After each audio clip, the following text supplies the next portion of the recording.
সে তোমাকে ঘৃণা করে না। He doesn't hate you. আচ্ছা, ও কি বললো যে হি ডাজেন্ট হেট ইউ। এখানে দেখুন, হেট মানে ঘৃণা করা, আর যেহেতু করে না ওই জন্য লিখেছি হি ডাজেন্ট।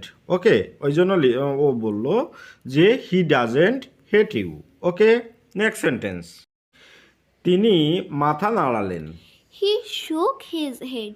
আচ্ছা, নাড়ালেন মানে হচ্ছে নাড়ানো, হ্যাঁ, নাড়ানো থেকে নাড়ালেন। তাহলে সুখ, সুখ মানে হচ্ছে নাড়ানো, আর হেড মানে তো মাথা, জানেন, ওই জন্য লিখেছি হি শুক হিজ হেড। ওকে, নেক্সট সেন্টেন্স। কুয়াশায় সে পথ হারিয়ে ফেলেছে। He lost his way in the mist. আচ্ছা, ও কি বললো যে he lost his way in the mist. Okay, আচ্ছা, এখানে দেখুন, লস্ট মানে হচ্ছে হারানো, আর হিজ ওয়ে মানে হচ্ছে রাস্তা, আর ইন দ্য মিস্ট, মিস্ট মানে হচ্ছে কুয়াশা, ওই জন্য ও বললো he lost his way in the mist. Okay, মায়ের মতো আর কেউ হয় না। কী হবে ইংরেজিটি? There is no substitute of mother. Okay, 6 মাসের মধ্যে আমি ক্ষতিটা পূরণ করে ফেলবো। Within 6 months, I will make good the loss. আমার কাছ থেকে কোনো কিছু গোপন করো না। Don't hold anything back from me. তিনি এখানে ভুয়ো নামে পরিচিত। He is known here as Bhu. চলো পাল্টাই। কি বলতে পারি? Let's change. চেঞ্জ মানে কি? পাল্টানো। আর লেটস চেঞ্জ মানে হচ্ছে অনুমতি সাপেক্ষ, এরকম, ওই জন্য লিখেছি লেটস চেঞ্জ। আমি ক্লান্ত। কি বলতে পারি? I am tired. টায়ার্ড মানে ক্লান্ত, ওই জন্য লিখেছি আই মানে আমি, আই অ্যাম টায়ার্ড। এটার দাম কত?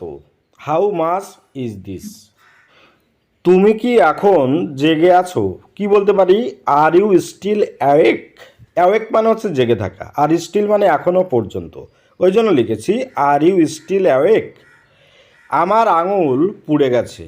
মাই ফিঙ্গার ইজ বার্নড। বার্নড মানে পুড়ে যাওয়া, আর ফিঙ্গার মানে হচ্ছে আঙুল, ওই জন্য লিখেছি আমার আঙুল মানে মাই ফিঙ্গার ইজ বার্নড। ওকে, তোমার কথায় আমার একদম আস্থা নেই। I have no confidence in your words. আমি গ্লাসটা জলে ভর্তি করলাম। I filled the glass with water. কিছুদিন পর পর সে এখানে এসেছিল। After some time, he come here. পুরোহিত স্তোত্র পাঠ করছেন। Priest chanting the hymn. আমি ফিরে আসার আগেই সে এটা করবে। He will do it before I return. দুটো গরু গাছের ছায়ায় বসেছিল। Two poras sat in the shade.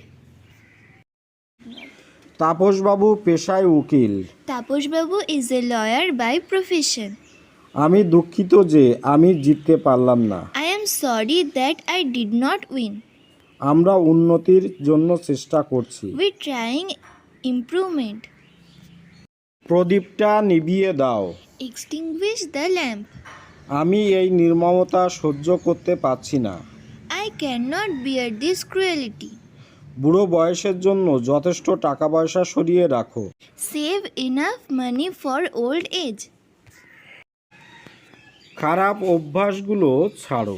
Give up bad habits. সে ঠিক সময়ে হাজির হয়েছিল। He appeared on time. বর্ষা শুরু হয়ে গিয়েছে। Monsoon has started. ক্লান্ত বৃদ্ধ একটু বিশ্রাম করছেন। The tired old man taking a little rest. তুমি কথা বেশি বলো, কাজ কম করো। You talk more, do less. হাতি বাঘের মতো হিংস্র নয়। Elephants are not as fierce as tigers. প্রত্যেকের নিজ নিজ কর্তব্য পালন করা উচিত। Everyone should perform their respective duties. সে ধার নেবে না, ধার দেবেও না। He shall neither borrow nor lend. খাদ্যের মধ্যে দুধ সবচেয়ে পুষ্টিকর। Milk is the most nutritious food. তাহলে ভিডিওটি এখানেই শেষ করছি। আশা করি আপনাদের একটু হলেও ভিডিওটি হেল্পফুল হবে। আর একটা রিকোয়েস্ট করব, সেটা হলো বাড়ির ছোট ছোট ভাই বোনদের বা ছোট ছোট ছেলে মেয়েদেরকে অবশ্যই ইংরেজিগুলো শেখাবেন। দেখবেন ওরা অনেকটা ইংরেজিতে ওদের ফ্লুয়েন্সি বাড়বে এবং ওরা অনেকটা ইংরেজি ওদের গ্রিপে আসবে। ঠিক আছে? আর অবশ্যই নিয়মিত বাড়িতে রেগুলার প্র্যাকটিস করবেন, দেখবেন তাহলে আপনাদের ইংরেজির প্রতি যে একটা ভয়ভীতি আছে বা একটা যে ঘামতি আছে সেটা থাকবে না। এই বলে ভিডিওটি শেষ করছি। ভালো থাকবেন সবাই, আপনাদের দিনটি শুভ হোক। Have a good day. Okay.